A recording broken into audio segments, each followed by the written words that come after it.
మనం ఈ దినం నేర్చుకునబోయే పాఠం ఆత్మ సంబంధుల అనుదిన బాధ్యతలు. బైబిల్ గ్రంథంలో బాధ్యత నెరవేర్చటం అంటే దేవుడి ఆజ్ఞలను పాటించటమే బాధ్యత నెరవేర్చటం. ఆజ్ఞలను పాటించకపోతే ఏమని చెప్పాడు దేవుడు? మనందరికీ తెలుసు. యోహాను గారు రాసిన మొదటి పత్రిక 3వ అధ్యాయము 4వ వచనంలో, పాపము చేయు ప్రతివాడును ఆజ్ఞను అతిక్రమించును, ఆజ్ఞ అతిక్రమమే పాపం. ఇది ఒకసారి మనస్కరించండి. ఆజ్ఞను అతిక్రమిస్తే పాపమైతే ప్రధాన పాపం ఏంటి? ప్రధాన పాపం ఏంటి? పౌలు గారు కూడా నేను పాపిని అని చెప్పుకోలేదు, కానీ ప్రధాన పాపిని అని చెప్పుకున్నాడు. ఇంతకు ఆయన చేసిన ప్రధాన పాపం ఏంటి, మనం అందరం చేసే ప్రధాన పాపం ఏంటి అని ఆలోచన చేస్తే ప్రధానమైన ఆజ్ఞను పాటించకపోవటమే ప్రధానమైన పాపం. ఆజ్ఞను పాటించకపోతే పాపం, ప్రధానమైన ఆజ్ఞను పాటించకపోతే ప్రధాన పాపం. ప్రధానమైన ఆజ్ఞలేంటి? యేసు ప్రభుల వారి మాటల్లో చూద్దాం. మార్కు సువార్త 12వ అధ్యాయం 28వ వచనం నుండి జాగ్రత్తగా పరిశీలన చేద్దాం. శాస్త్రుల్లో ఒకడు వచ్చి వారు తర్కించుట విని ఆయన వారికి బాగుగా ఉత్తరమిస్తుని గ్రహించి, ఆజ్ఞలన్నిటిలో ప్రధానమైనదేది అని ఆయనను అడిగెను. అందుకు యేసు, ప్రధానమైనది ఏదనగా, ఓ ఇశ్రాయేలు వినుము, మన దేవుడైన ప్రభువు అద్వితీయ ప్రభువు, నీవు నీ పూర్ణ హృదయముతోను, నీ పూర్ణ ఆత్మతోను, నీ పూర్ణ వివేకముతోను, నీ పూర్ణ బలముతోను నీ దేవుడైన ప్రభువును ప్రేమింపవలెను అనున్నదియే ప్రధానమైన ఆజ్ఞ. అంటే దేవుణ్ణి ప్రేమించకపోతే పాపమైతే, దేవుణ్ణి కేవలం ప్రేమతోనే ఆపితే కూడా పాపమే. మళ్ళీ చెప్తున్నా, దేవుణ్ణి ప్రేమించకపోవటం మాత్రమే కాదు పాపం, దేవుడు కోరినట్టుగా ప్రేమించకపోవడం కూడా పాపమే. అంతేనా? పూర్ణమైనటువంటి దాన్ని నేను ఎందుకు చెప్పాల్సి వచ్చింది? దేవుడు ప్రభు ఎందుకు చెప్పాల్సి వచ్చింది అంటే, ఇక్కడ పూర్ణంగా దేవుణ్ణి ప్రేమించలేని స్థితిలో ఎవరైతే ఉంటారో వాళ్ళు ప్రధానమైన పాపం చేసేవాళ్ళు అని అర్థం. దేవుణ్ణి పూర్ణంగా ప్రేమించటం అంటే ఏమిటి? అలాగున్న రెండవ ఆజ్ఞ, ప్రధానమైన ఆజ్ఞని, అది కూడా నిన్ను వలె నీ పొరుగువాన్ని ప్రేమించు అన్నటువంటిది ఏమిటి? ప్రధానమైన ఆజ్ఞ. ఈ రెండు ప్రధానమైన ఆజ్ఞలను మనం గనక విస్మరిస్తే, పాటించకపోతే మనం ఎన్ని చేసినా ప్రయోజనం లేదు, బూడిదలో పోసిన పన్నీరు లాంటిదే. కాబట్టి మునుపు ఈ ప్రధానమైన ఆజ్ఞలు 10 విధాలుగా ఉన్నాయి. వాటిని ఒక్కొక్కటిగా మనం ఆలోచన చేస్తూ ముందుకు సాగుదాం. దినవృత్తాంతముల మొదటి గ్రంథం. ఇక్కడ ప్రాముఖ్యంగా మనం అందరం గుర్తించాల్సిన విషయం ఏంటంటే, దేవుణ్ణి ఆరాధించే విషయం సంపూర్ణంగా, అలాగునే ఇతరులను ప్రేమించే విషయం, ఇది నిబంధనలకు అతీతంగా నేర్చుకోవాల్సినవి. నేను మళ్ళీ చెప్తున్నా, దేవుణ్ణి ఏదైతే పరిపూర్ణంగా సేవించటం, స్తుతించటం, ఆరాధించడం ఉందో, ఇతరులను ప్రేమించటం ఉందో, ఇది పాత నిబంధన కదా, మనకు సంబంధం లేదు అని పక్కన పెట్టడానికి లేదు. ఇది కొత్త నిబంధనలో ఉంది కనుక దీన్ని మాత్రమే పాటించాలనే దానికి లేదు.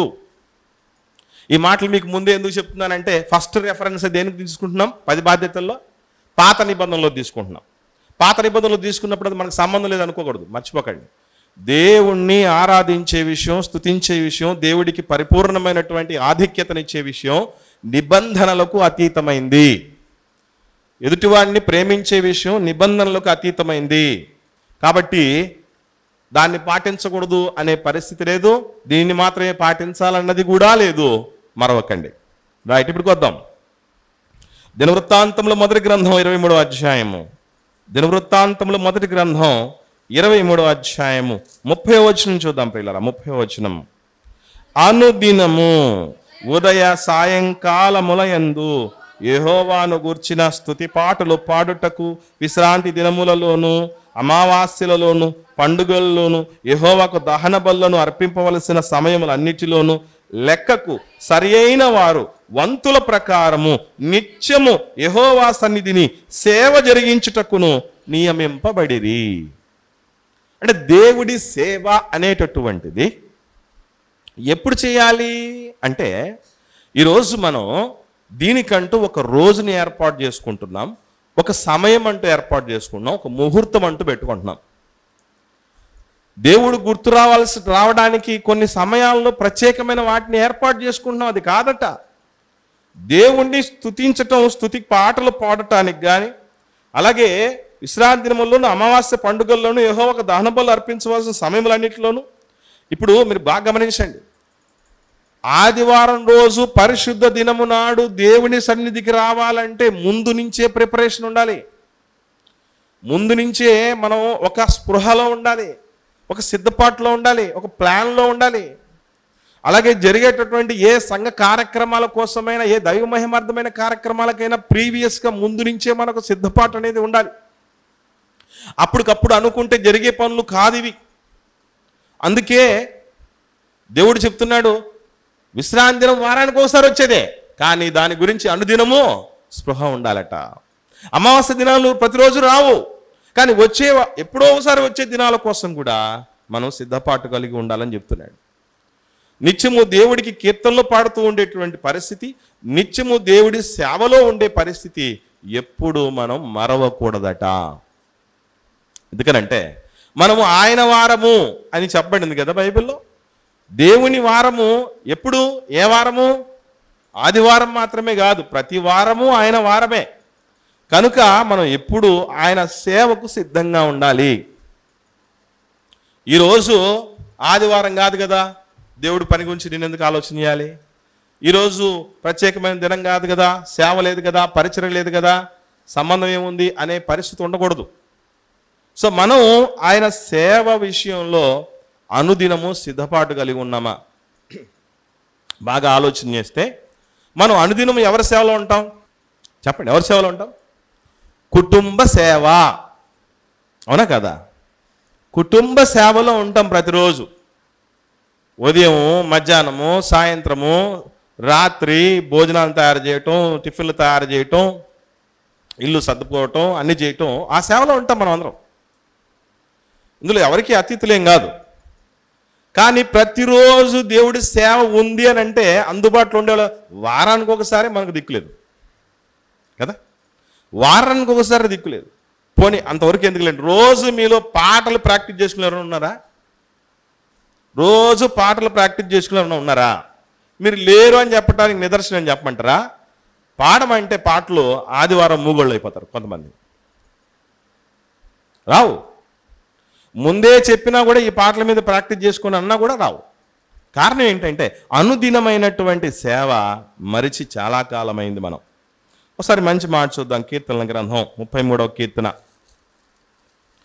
దీనికి సంబంధించే అనుదిన సేవకు సంబంధించే ప్రారంభ వచనం, 33వ కీర్తన ప్రారంభ వచనం. నీతిమంతులారా యెహోవాను బట్టి ఆనందగానము చేయుడి, స్తుతి చేయుట యథార్థవంతులకు శోభస్కరము.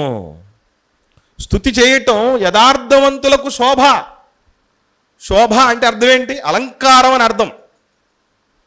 నీవు నేను యథార్థవంతులము అయితే దేవునికి అనుదినము స్తుతి చేసే స్థితిలో ఉండాలి. అదే వాళ్ళకి అలంకారం. ఈరోజు మనం చర్చికి వచ్చేటప్పుడు చక్కగా అలంకరించుకుని వస్తాం కదా, ఎక్కడైనా ఫంక్షన్ జరిగినప్పుడు అలంకరించుకుని వెళ్తాం కదా, ఏదైనా 10 మంది మధ్యకి వెళ్ళేటప్పుడు మనం సిద్ధపాటులో ఉంటాం కదా. కానీ ఆధ్యాత్మిక శోభ లేదా అలంకారం ఏమిటి అని అంటే దేవుణ్ణి స్తుతించుటకు మించిన అలంకారము లేదట. ఈరోజు మీరు బాగా ఆలోచన చేయండి, అలంకారం ఎప్పుడెప్పుడు చేసుకోవాలనిపిస్తుంది మనకి? ఒకసారి మన మనసులోకి వెళ్దాం. ఎప్పుడెప్పుడు అలంకరించుకోవాలనిపిస్తుంది? నాకు తెలిసి మానవ మాతలకు ప్రతిరోజు అలంకరించుకోవాలనుకుంటారు, అవునా కదా? మీరు చెప్పండి. ఓ ఫంక్షన్కు టెన్షన్ అయినా పర్లేదు, ప్రిపేర్ అయిపోయినట్టు, ఇట్లాంటి అకేషన్లు ఇంకా వస్తే బాగుండు అనుకుంటాం అనుకో. అనుదినము మనము శోభస్కరంగా అలంకారంగా ఉండాలనుకుంటాం. అది ఆధ్యాత్మిక జీవితానికి కూడా అన్వయింపు చేసుకోవాలి. అది మనకు అవసరం అన్నటువంటి విషయం మర్చిపోకూడదు. ఇది మొట్టమొదటి విషయం. దేవుడి విషయంలో ఆయన సేవకు నిత్యము అందుబాటులో ఉండాలి. ఎందుకనంటే ఈరోజు మీరు 3 రకాలైన త్రివిధ దళాలు అని ఉన్నాయి మన దేశంలో. త్రివిధ దళాలుని, ఈ త్రివిధ దళాల్లో మొట్టమొదటి దళము, ఒక్కొక్క దళం పేరు ఏంటంటే, ఒకటి ఆర్మీ, అది భూమి మీద జరిగించేటువంటి యుద్ధ నిపుణతలకు సంబంధించి ఏర్పాటు చేసి ఉండేది. రెండవది నేవీ, అది సముద్ర ఆ పరిభాగంలో రక్షణ వలయంగా ఉండేటటువంటిది నేవీ. తర్వాత ఎయిర్ ఫోర్స్ అని ఉంది, అది ఆకాశంలో ఉన్నటువంటి సేన. ఈ త్రివిధ దళాలు ఉన్నాయి. ఈ త్రివిధ దళాల్లో పనిచేసేటటువంటి వాళ్లకు ఏముంటుంది తెలుసా? మీకు ప్రత్యేకంగా హాలిడేస్ ఉండవు. మీకు ఇన్ కేస్ ఏదైనా ఎమర్జెన్సీ వచ్చింది, పని ఉందని జరిగింది, మీకు ఇంటిమేషన్ అయితే పెళ్లి చేసుకుంటూ ఉన్న పెళ్లిపేటల నుంచి వచ్చేసేయాలి. ఇంట్లో వ్యక్తులు చచ్చిపోయినా దాన్ని పక్కన పెట్టి వచ్చేయాలి. అలాగైతేనే మీరు ఈ ఉద్యోగాలను రండి అంటారు.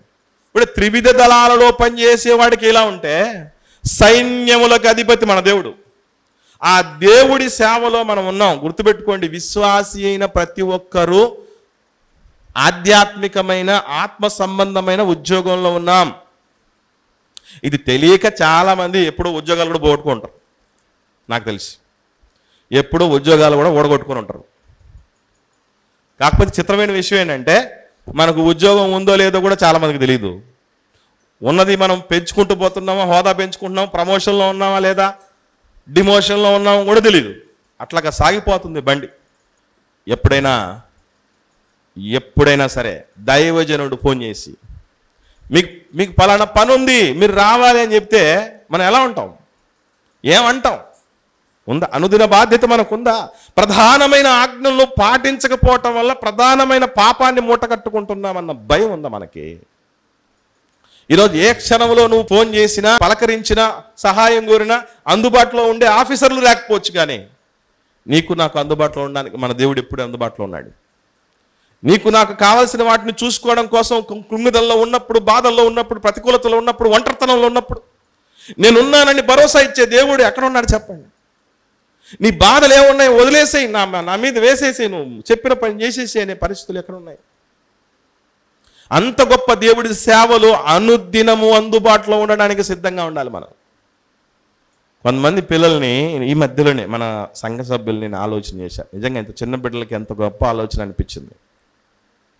ఎక్కడో కంపెనీల్లో పనిచేస్తూ ఉంటే వాడు ఆదివారం కూడా రావాల్సిందే. నేను సెమినార్కు మాకు ఉన్నాయి 4 రోజులు రాలేము అని అంటే, కుదరదు బ్రదర్, మాకు లీవ్లు ఇవ్వడానికి లేదని మాట్లాడితే దానికి రిజైన్ చేసి పడేసి పోయి పెయింటింగ్ పని చేసుకుంటూ ఉన్నాడు. ఎందుకంటే దేవుడి సేవకు ఆటంకం కలిగేది నాకెందుకని. చదువుకున్న పిల్లలు, డిగ్రీలు చేసిన పిల్లలు, పీజీలు చేసిన పిల్లలు, నా దేవుడి పనికి ఆటంకం కలిగించేది నాకెందుకు అనే ఉద్దేశంతో పక్కన పెట్టడం జరిగింది.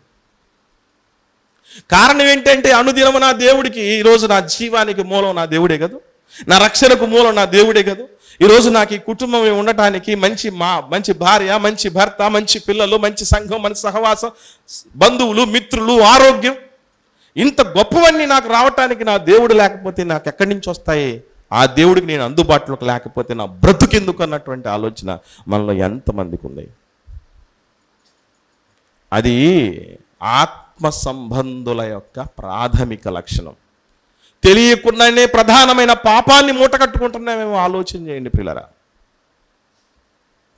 హాలిడేస్ వచ్చినప్పుడు సాధారణమైనంత వరకు ఈ శరీరాల్లో ఉన్నాం కనుక నాకేమనిపిస్తుంది, ఈ మధ్యకాలంలో ఇంకా ఎక్కువ అనిపిస్తుంది. ఈ మధ్యకాలంలో ఎక్కువ అనిపిస్తుంది, ఎందుకంటే ఏ పని లేకుండా కాస్త రెస్ట్ తీసుకుంటే బాగుందని. కానీ కుదరదు. రెస్ట్ అనే మాట ఈ భూమి మీద ఉన్నంత వరకు డిక్షనరీలో తీసేసుకోవాలి. దేవుని పని, మరి ముఖ్యంగా దేవుడి పని అంటే లేని ఓపికను మూట కట్టుకోగలగాలి. శిలువ మీద భయంకరమైనటువంటి శ్రమలు అనుభవిస్తూ ఉన్నటువంటి పరిస్థితి, ప్రాణం పోయి వచ్చేటటువంటి రీతిగా ఉన్న పరిస్థితుల్లో ప్రభు ఎంత బాధ్యతాయుతంగా ఉన్నాడు, తండ్రితో ఎంత సంబంధాన్ని కలిగి ఉన్నాడు. ఎక్కడే కానీ ఎమోషన్లు క్యారీ ఫార్వర్డ్ చేసుకుంటూ, తప్పులు లేకుండా, తడబాటు లేకుండా, పొరపాటు జరగకుండా, ఆవేశపడకుండా, అలవాట్లో పొరపాటు అన్నట్టు కాకుండా ఎంత చక్కగా లోకానికి హితం పలికి తండ్రికి దగ్గర అయ్యేటువంటి పనిలో ప్రభు ఉన్నాడు. ఆయనతో పోల్చుకుంటే మేమెంత? మనం ఒక ఉద్యోగంలో ఉన్నాం, మహోన్నతుని ఉద్యోగంలో ఉన్నాం. ఈ ఉద్యోగంలో ఉన్నప్పుడు ఆయనకు అందుబాటులో ఉండకపోతే ఎవరికి అందుబాటులో ఉండాలని? అంటే దేవుడు అడగట్లేదన్నా. భార్యను పట్టించుకోకపోతే భార్య అడుగుతుంది కదా, గల్ల పట్టు బట్టి అడుగుతుంది, నువ్వు ఈ మాత్రం దానికి ఎందుకు పెళ్లి చేసుకున్నావు అని. భర్తను పట్టించుకోకపోతే భర్త అడుగుతాడని కదా. దేవుడైతే అడగట్లేదన్నా. అడిగే రోజు వస్తుంది ప్రియులరా. అప్పుడు మన తరపున ఎవడు వాదించడు, మనమే నిలబడాలి, మనమే జవాబు చెప్పాలి. తెలుసుకోండి, దేవుడి బాధ్యత అంటే ఎంత గొప్పదో అర్థం చేసుకోండి. ప్రధానమైన పాపాల నుంచి బయటపడండి. పడాలి. మనం ఎంతకాలం ఉంటాం ఇలాగా? ఇలా నులివెచ్చిన జీవితాల్లో అరకొర భక్తిలో ఎంతవరకు ఉంటాం? నువ్వు ఉద్యోగం చేస్తున్నావా, కుటుంబ బాధ్యతలో ఉన్నావా, లేదన్నా సంపాదిస్తున్నావా, చిరు వ్యాపారం చేసుకుంటున్నావా, లేదా కూలీనాలు చేసుకుంటున్నావా, ఏం చేసుకుంటున్నావో మొత్తానికి దేవుడి గురుతరమైన బాధ్యతలో నేను ఉన్నానని మరవకూడదు పిల్లరా. ఇది మొదటిది. రెండవ విషయం మనం ఆలోచన చేస్తే, రెండవ బాధ్యత, హెబ్రీలకు రాసిన పత్రిక 4వ అధ్యాయం.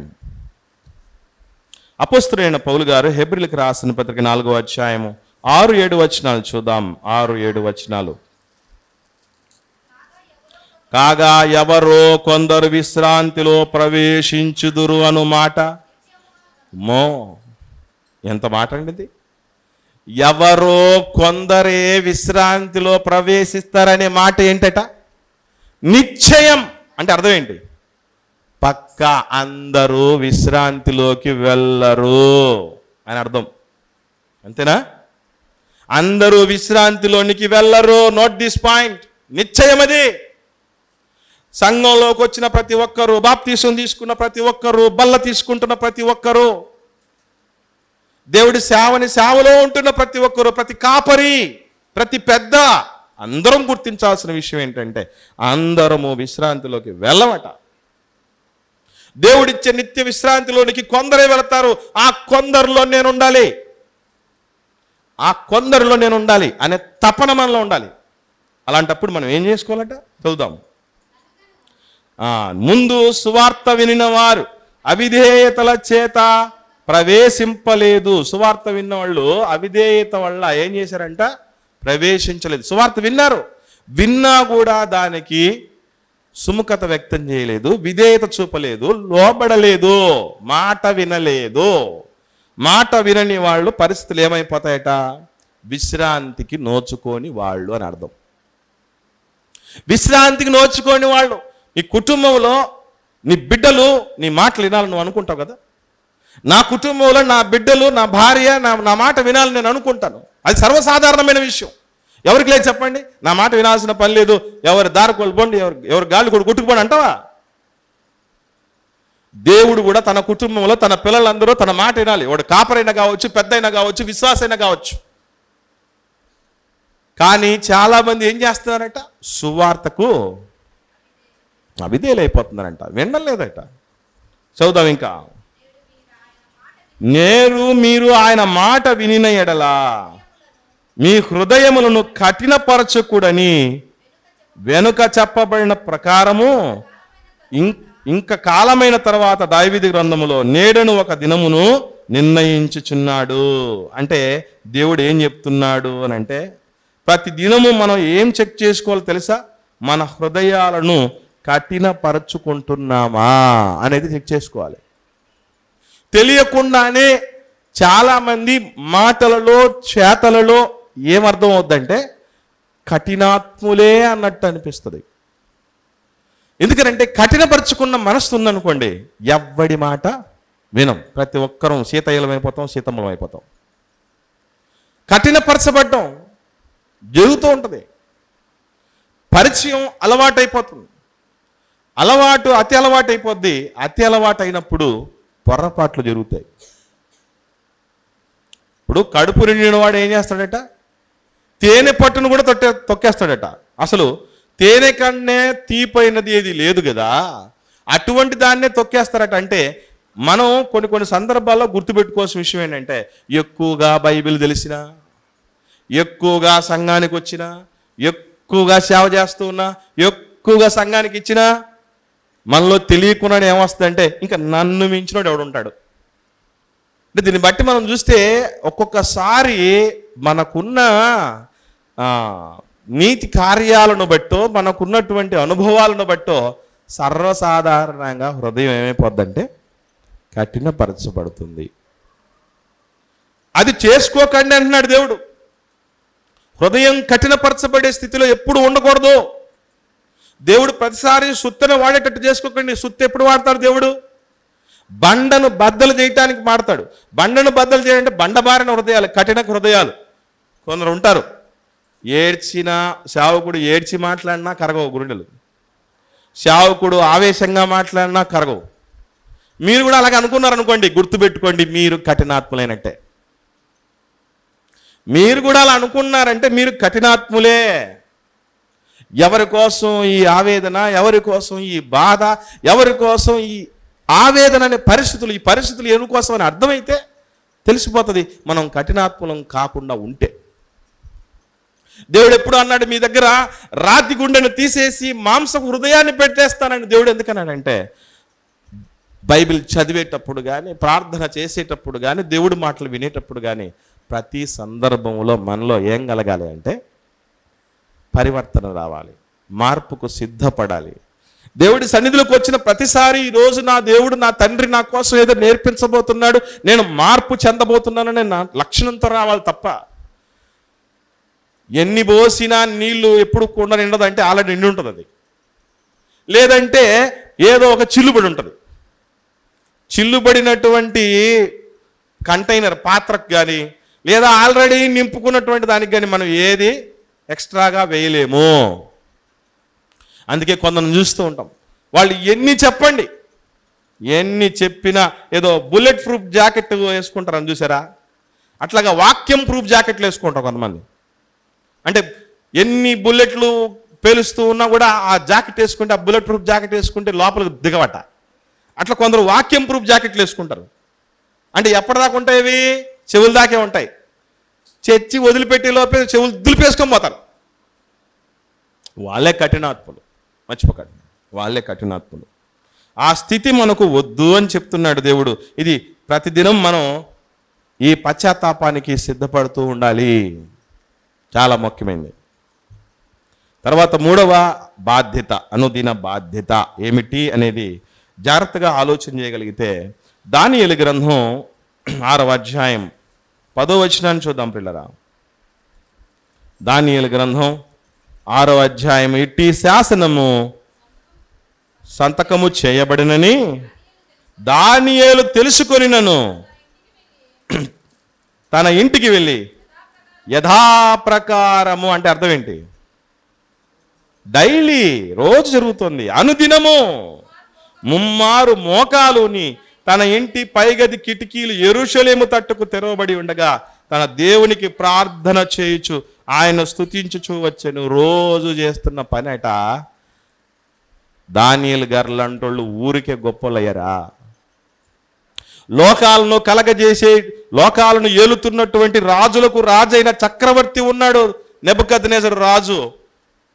ఆయనే శాసనం రాయించాడు, దానియేలుకు సాష్టాంగపడి మీరు ఆ దానియేలు సేవిస్తున్న దేవుణ్ణి సేవించాలి, ఆయన్ని ఆరాధించాలి, ఇంత గొప్ప దేవుడు ఎవరు లేరని శాసనము చేయించగలిగాడంటే ఎలా సాధ్యమైంది అనుకున్నారు? 3 ప్రపంచాలైన చక్రవర్తుల దగ్గర ప్రధానమంత్రిగా పనిచేశాడు దానియేలు గారు. ఎలా వచ్చింది అనుకుంటున్నారు? జ్ఞానము, వివేకము, సకల శాస్త్ర ప్రవీణత, అన్ని రకాల కళల యొక్క భావాలు చెప్పగలిగినటువంటి స్థితి ఎందుకు వచ్చింది అని అంటే ఆ దానియేలు గారిలో ప్రార్థనా జీవితం ఉందట. అనుదినము ముమ్మారు ప్రార్థన చేసుకుంటూ ఉన్నాడు అన్నటువంటి పరిస్థితులు ఉన్నాయి. ఈరోజు మనకు దేవుడు కొత్త నిబంధన ప్రకారం ఇచ్చింది ఏంటది? ముమ్మారు కాదు, ఎడతెగక ప్రార్థన చేసుకోండి అంటాడు. ప్రార్థన చేయుట యందు ఎడతెగక ఉండండి అంటారు, గ్యాపే వద్దు అంటారు. ఈరోజు ఆ దైవ ధ్యానంలో, దేవుణ్ణి స్తుతించే పనిలో, దేవుని మహిమపరిచే పనిలో ఎంతమంది ఉన్నాం? కల్దీల రాజు అయినటువంటి నెబుకద్నెజరు ఇచ్చిన ఆజ్ఞ కంటే లోకాలను కలగజేసిన సృష్టికర్త ఆజ్ఞ చాలా గొప్పదని రాజు భుజించే భోజనం, రాజభోజనం, బానిసగా కొనిపోబడినటువంటి వ్యక్తికి రాజభోజనం ఇస్తారంటే నువ్వు కాదనుకుంటావు, నేను కాదనుకుంటున్నా. కానీ దీన్ని కూడా వద్దని చెప్పాడు. ఎందుకంటే దేవుడు ఆహార విషయంలో నియమాలు చెప్పాడు గనక, నా దేవుడు ఎంత లేనిదే చెప్తాడు కాబట్టి వద్దు, ఇవన్నీ మాకు శాకాహారాన్ని ఇవ్వండి అని కోరి మరి శాకాహారాన్ని ఎప్పుడు తింటాం మనం? ఎప్పుడు నా మాంసం పెడితే వద్దు బ్రదర్, నాకు ఏమన్నా వెజిటేరియన్ ఉంటే పెట్టు అంటావా? ఎప్పుడు అంటావు తెలుసా? నీకు రోగం ఎక్కువైనది, ఎప్పుడు మాంసం తింటే అప్పుడు నీవు చచ్చెదవు అన్నారు అనుకోండి డాక్టర్లు, అప్పుడు తింటాం. అంతవరకు నాన్ వెజ్ అంటే ఎలా ఉంటుంది? నాదే అది, నాన్ వెజ్ నా బుజ్జి అన్నట్టుకుంటాం. ఇలా ఎక్కడ విషయంలో చూసినా నీతి నియమాలు పథ్యంతో ఉండి దేవుణ్ణి ప్రార్థించే విషయంలో, ఆయన స్తుతించే విషయంలో, ఆయన మాటలు పాటించే విషయంలో ముందున్నాడు గనక మహనీయుడు గొప్పోడయ్యాడు. ఈరోజు మనం నిత్యకృత్యంగా నిత్య జీవితంలో అనుదినము మనం ప్రార్థనా జీవితాన్ని కలిగి ఉన్నామా? ఎంతమంది మనం ప్రార్థన చేసుకుంటున్నాం? కుటుంబంలో ప్రార్థించే అమ్మ నాన్నలు ఉన్నప్పుడు, ప్రార్థించే భార్యాభర్తలు ఉన్నప్పుడు ఒకరి పాపాలు ఒకరు ఒప్పుకోవటం జరుగుతుంది. ఒకరికంటే ఒకరిని బట్టి కృతజ్ఞతలు దేవుడికి తెలిపేది ఉంటుంది. దేవుడు మన జీవితంలో చేసిన మేలులు ఉపకారాలు కాస్త నెమ్మదిగా ఆలోచించి, దేవా నా కోసం నువ్వు ఎన్ని చేసావా, నేను ఏమి చేయలేకపోతున్నాననే పశ్చాత్తాపడడానికి అవకాశం ఉంటుంది ఈ ప్రార్థనా జీవితంతో. ఇది ఎక్కడుంది? కుటుంబాల్లో క్రమం తప్పకుండా ఇంట్లో ఉండే వాళ్ళందరూ కూడా సెల్ ఫోన్లు చూస్తారు డేటా అయిపోయేంత వరకు, కానీ అందరూ కలిసి ఇంట్లో కూర్చొని టీవీ చూస్తారు, కానీ కలిసి ప్రార్థన చేసేవాళ్ళు ఎంతమంది? కొన్ని వ్యక్తిగత జీవితంలో కూడా ప్రార్థనా జీవితాన్ని కలిగి ఉండేవాళ్ళు ఎంతమంది? మీకు తెలియని విషయం ఏంటి చెప్పమంటారా? మనం ప్రార్థన చేయకపోతే అది పాపమే. మనం ప్రార్థన జీవితాన్ని కలిగి ఉండకపోతే పాపమే. ఎలా అనుకుంటున్నారా? ఒకసారి సమూయేలు మొదటి గ్రంథం 12వ అధ్యాయం చూద్దాం. సమూయేలు మొదటి గ్రంథం 12వ అధ్యాయం 23వ వచనం చూద్దాం పిల్లరా. నా మట్టుకు నేను మీ నిమిత్తం ప్రార్థన చేయుట మానుట వలన యెహోవాకు విరోధముగా పాపము చేసిన వాడు నగుదును. వ్యభిచారం చేస్తేనే పాపం అనుకునేరు, దొంగతనం చేస్తేనే పాపం అనుకునేరు, ఎవరైనా అన్యాయం చేస్తేనే పాపం అనుకునేరు, దుర్మార్గంగా ప్రవర్తిస్తేనే లంచం తీసుకుంటేనే పాపం అనుకునేరు, అబద్ధాలు చెప్పడమే పాపం అనుకునేరు. దేవుడు చెప్తున్నాడు, మనం ఇతరుల కోసం ప్రార్థన చేయకపోవడం కూడా పాపమేనట. అసలు ఎంతో మంది మనకు చెప్పినా ప్రార్థన చేయం. మా కోసం ప్రార్థన చేయండో అని మొత్తుకున్నా కూడా మన ప్రార్థన చేయకుండా మర్చిపోయిన సందర్భాలు ఎన్ని లేవు? అదేనట పాపం. దేవుడి పరిశుద్ధ సన్నిధాన్ని, ఆయన గుమ్మాలను తొక్కి క్రీస్తు యేసు రక్తము చేత కడగబడి ఆయన ఇస్తున్నటువంటి నిత్యమైన శ్రేష్టమైన గొప్పమైన అనన్య సామాన్యమైనటువంటి గొప్పమైనటువంటి శ్రేష్టమైన పవిత్రమైనటువంటి ఆజ్ఞలను మనం పాటిస్తూ సంఘ జీవనాన్ని సహవాసాన్ని కలిగి ఉండి ఇన్ని చేస్తూ ఉన్నా మనం పాపాలనే మూట కట్టుకున్న పరిస్థితుల్లో ఉంటే వచ్చి దేవుడి సన్నిధికి ప్రయోజనమే ఉంది. కొంతమంది నేను పరిశీలన చేస్తూ ఉంటాను, ప్రార్థన చేయండి అంటే రారు ముందుకు, ప్రార్థన చేయండి అంటే రారు, రాజకీయాల గురించి మాట్లాడదాం రండి అని అడగండి, ఎప్పుడెప్పుడు అడుగుతావా అని ఎదురు చూస్తున్నాను. రాష్ట్ర రాజకీయాల గురించి మాట్లాడుకుందామా, దేశ రాజకీయాల గురించి మాట్లాడుకుందామా, మన ఊర్లో ఉన్న పరిస్థితుల గురించి మాట్లాడదామా, పక్కింటోడి గురించి ఎదుటివాడి గురించి మాట్లాడుకుందాం అంటే ధారాళంగా మాటలు వస్తాయి. ప్రార్థన చేయమంటే ఏదో అప్పుడప్పుడే మాటలు వస్తున్న పిల్లలు ఉంటారు చూసారా, లేదా నత్తి పిల్లలు ఉంటారు చూసారా, అట్ట ప్రార్థన చేస్తాం. ఎప్పటికీ ప్రార్థన చెయ్యండి.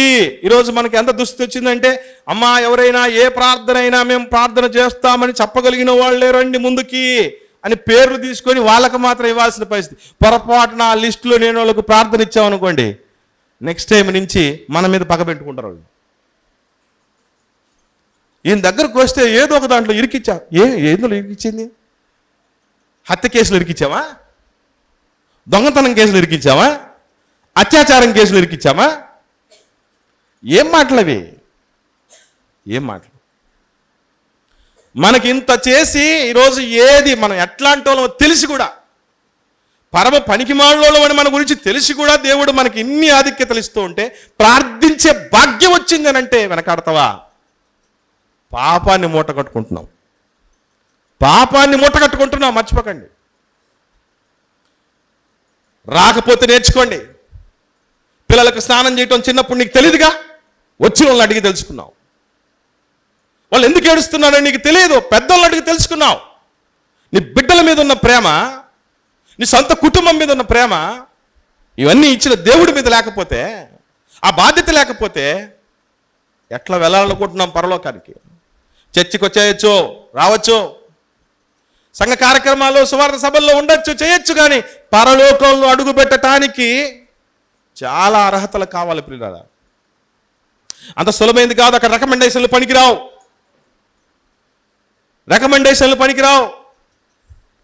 మా ఆయన మంచిగా ఉన్నాడు, భక్తిగా ఉన్నాడు, మా ఆయన్ని బట్టి నేను పోతాననుకోకండి, భ్రమలో ఉండకండి. భార్యలో మా ఆవిడ మంచి భక్తి పర్రాలు, దేవుడి గురించి బాగా తెలుసు, దేవుడి సన్నిధికి అందుబాటులో ఉంటుంది, బైబిల్ బాగా చదువుతుంది, ప్రార్థన బాగా చేస్తుంది, పాటలు బాగా పాడుతుంది, వాక్యం బాగా తెలుసు, కాబట్టి ఆమెను బట్టి నాకేమన్నా పరలోకం వస్తుందని భ్రమలపో ఉండకండి భర్తలో. మా అమ్మ నాన్నలు బాగానే ఉన్నారు కనుక వాళ్ళని బట్టి మనం ఎట్లా బతికినా పర్లేదని నీ పిల్లలు అనుకుంటున్నారేమో. మా పిల్లలు మంచిగా ఉన్నారు కనుక మేము ఎలా బతికినా పర్లేదు అనుకుంటున్నారేమో. ఎవరి వ్యక్తిగత జీవితం వాళ్ళది, ఎవరి బాధ్యత వాళ్ళది, ఎవరి ఆకలి వాళ్ళది, ఎవరి ఆధిక్యత వాళ్ళది, ఎవరి శ్రేష్టంగా సంపాదించుకునే సంపాదన వాళ్ళది. మర్చిపోకండి. అందుకే ప్రార్థనా జీవితం మనకు ఉండాలి. మహనీయులు అన్నిటినీ వదిలిపెట్టి యేసు ప్రభు దగ్గరికి వచ్చినటువంటి శిష్యులే ప్రభుని ఏమని అడిగాడంటే, ప్రభువా, యోహాను గారు తన శిష్యులకు నేర్పించారటగా, మాకు కూడా నువ్వు నేర్పించవయ్యా. ఎందుకంటే ఆ గురువు శిష్యులకు నేర్పించాడు, నువ్వు మా పరమ గురువు కదా, నువ్వు నేర్పించవా? మీకు ప్రార్థన చేయడం రాకపోతే ప్రార్థన చేయడం ఎట్లాగో నేర్పించండి అని సేవకుడి దగ్గరికి ఎంతమంది వచ్చి ఉంటారు?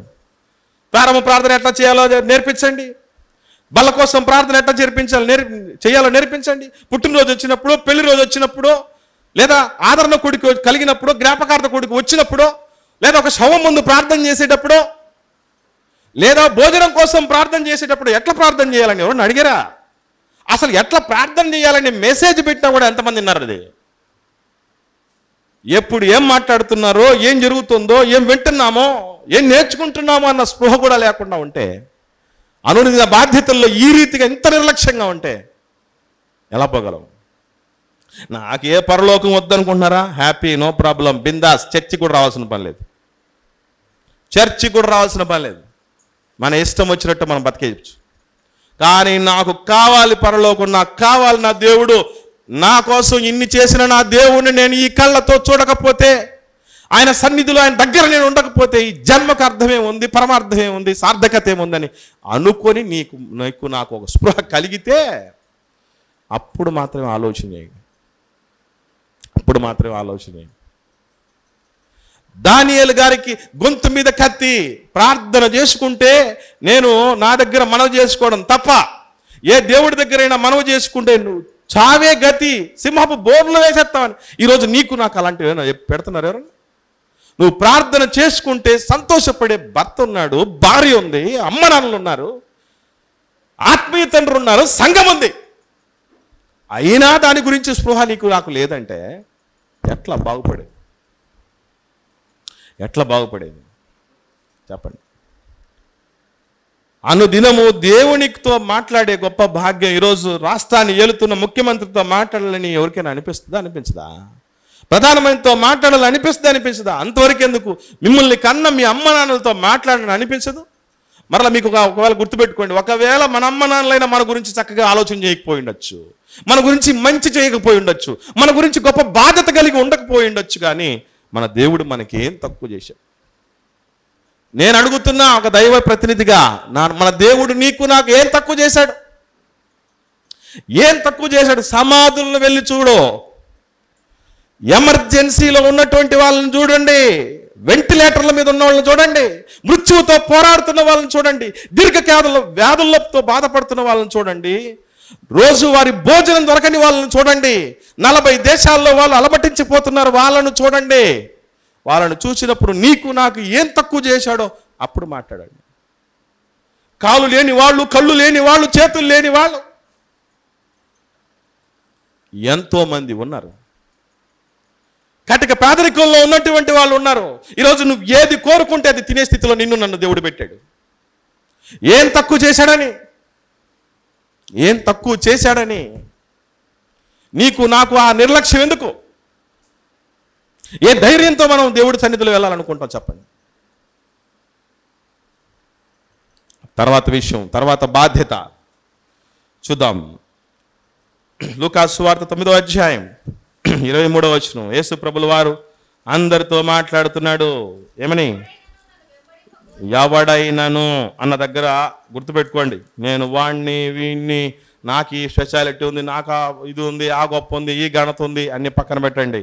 ఎవడైనను నన్ను వెంబడింపగోరిన ఎడల తన్ను తాను ఉపేక్షించుకొని ప్రతిదినము తన సిలువను ఎత్తుకొని నన్ను వెంబడించాలి. నాకు చాలా కష్టాలు ఉన్నాయి, నాకు చాలా బాధలు ఉన్నాయి, నాకు చాలా ఇరుకులు ఉన్నాయి, నాకు చాలా ఇబ్బందులు ఉన్నాయి, నాకు అప్పులు ఎక్కువ ఉన్నాయి, నాకు బాధ్యతలు ఎక్కువ ఉన్నాయి, నా ఇంట్లో ఆడపిల్లలు ఉన్నారు, మాకు ఉద్యోగాలు లేవు, సద్యోగాలు లేవు, మాకు ఒక స్థలం లేదు, ఒక సొంత ఇల్లు లేదు, ఎన్నో చెప్తూ ఉంటారు కదా. నాకు ఇంకా ఉద్యోగం రాదు, నా దగ్గర ఇంకా జీవనోపాధి నాకు కలగలే, నన్ను ఆరోగ్య సమస్యలతో బాధపడుతున్నాను, ఒక సమస్య పోతే ఒక సమస్య నాకు ఎక్కువ అయిపోతుంది అని ఎన్ని చెప్తారో ఇవన్నీ మీరు గుర్తుపెట్టుకోండి.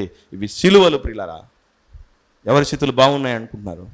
మీరు అనుకోవచ్చు డబ్బులున్న అంబానీ కుటుంబం బాగుంటుందని, కానీ వాటి వెనక ఎన్ని ఉంటాయి మీకు తెలియదండి. అడవికి రాజు సింహాన్ని చూసి, బా ఏమి రాజసమురా, ఏమి గొప్పతనమురా, ఏమి ఘనతరా, నాకు కూడా ఉంటే బాగుండని అన్నీ అనుకుంటాయి. కానీ దాని వెనక సింహం కిరీటం ముందు కనపడుతూ ఉంటే, దాని రౌద్రము, దాని రాజసం ముందు కనపడుతూ ఉంటే, వెనకాల ఎన్నో కత్తులు, ఎన్నో బాణాలు దిగి ఉంటాయి. మనకు తెలియని సత్యం ఏంటంటే అందరూ బాగానే ఉన్నారు, నేను ఒక్కడనే బాగలేను, నాకు ఒక్కదానికే సమస్యలు వచ్చాయనుకుంటాం మనం. ప్రతిదినము తన సిలువను ఎత్తుకొని ప్రభువును వెంబడించాలి. సిలువలు ఉన్నాయి కదా, భారాలు ఉన్నాయి కదా, బాధ్యతలు ఉన్నాయి కదా, ఇరుకులు ఉన్నాయి కదా, ఇబ్బందులు ఉన్నాయి కదా, టార్గెట్లు ఉన్నాయి కదా అనుకొని దేవుణ్ణి విస్మరిస్తే ఎట్లాగా? అందుకే గుర్తుపెట్టుకోండి, బాధ్యతలు భారాలు ఉన్నామని దేవుడి సేవకు ఎప్పుడు మనం వెనకంజలు ఉండకూడదు. మనము చేసే ఏ పనినైనా దేవుడి సేవలో చూసి, మనం ముందుండే ఏ పరిస్థితులైనా దేవుడి సేవలో చూసి దేవుడు ఆశ్చర్యపడాలి. దేవుడు ఆశ్చర్యపడాలి. ఏంటిరా నీ పరిస్థితి, నువ్వేంటి, నీ పరిస్థితి ఏంటి, నువ్వు నా కోసం చేస్తున్నది ఏంటంటే దేవుడు ఆశ్చర్యపడాలి. అదే చెప్తున్నాడు, నీ సిలువను నువ్వు వెతుకోవాలి. సిలువను ఉంటాయి, ఉండకుండా పో, అవి లేకుండా పోతే మనం చెడిపోతాం. అందుకే తెలుసు దేవుడికి. ఏమండి, పెళ్లి చేసుకునే ముందే అర్థం చేసుకోవాలి. ఏమనంటే, నేను ఈ దినము నుండి చచ్చేంత వరకు ఒక సిలువను ఎత్తుకోవడానికి సిద్ధపడుతున్నానని. భార్య తెలుసుకోవాలి, భర్త తెలుసుకోవాలి. మనం ఏమనుకుంటామనంటే, పెళ్లి రోజు వేసిన పెళ్లి కుమారుడు పెళ్లి కూతురు సింహాసనం ఎట్టుంటుందండి? చూశారు కదా, సింహాసనం యాత్ర కదా. ఎంత చిన్నోళ్ళు పెళ్లి చేసుకున్నా ఎట్లుంటుంది స్థాయి? ఆ సింహాసనం రాజాసనం లాగా ఉంటుంది. ఇప్పుడు ఇదే రాజాసనం రోజు యాత్ర అనుకోకండి, పిచ్చోళ్ళు అట్లా అనుకోండి. ఇదే పెళ్లి రోజు దండలు వేస్తారే, ఓ దండలు వేసి అక్షింతలు ఏదో తల్లి అది ఇది చేసి, ఈ మధ్యకాలంలో కొంచెం వెరైటీ చాలా అన్ని గొప్పతనంలో వచ్చేసి ఫోటోలు తీసి ఆ స్టిల్ పెట్టు, ఈ ఫోజు పెట్టాను. ఇది మళ్ళీ తర్వాత జరుగుతుంది అనుకుంటున్నారా? పెళ్లి రోజు సింహాసనం ఉంటే మరుసటి రోజు ఇంట్లో పాత్రలు కడుక్కోవడానికి కింద పీట లేకపోవచ్చు. తెలుసుకోవాలి, సిలువలు ఎప్పటికీ ఉంటాయి. సిలువలు ఎప్పుడు ఉంటాయి, భారాలు ఎప్పుడు ఉంటాయి, బాధ్యతలు ఎప్పుడు ఉంటాయి. కొంతమంది నేను అడుగుతూ ఉంటా, ఏమైనా నువ్వు బాధ్యతలో ఎప్పుడు ఉంటావు, దేవుడి సేవలకు అందుబాటులో ఎప్పుడు ఉంటాను అన్నా, ఈ సమస్య ఒకటి ఉంది, ఈ సమస్య అయిపోయిన వెంటనే వచ్చా అంటాడు. ఈ మాట చెప్పి 10 ఏళ్ళ ఉంటుంది, ఈ మాట చెప్పి 10 ఏళ్ళ ఉంటుంది. అందుకే గుర్తుపెట్టుకోండి,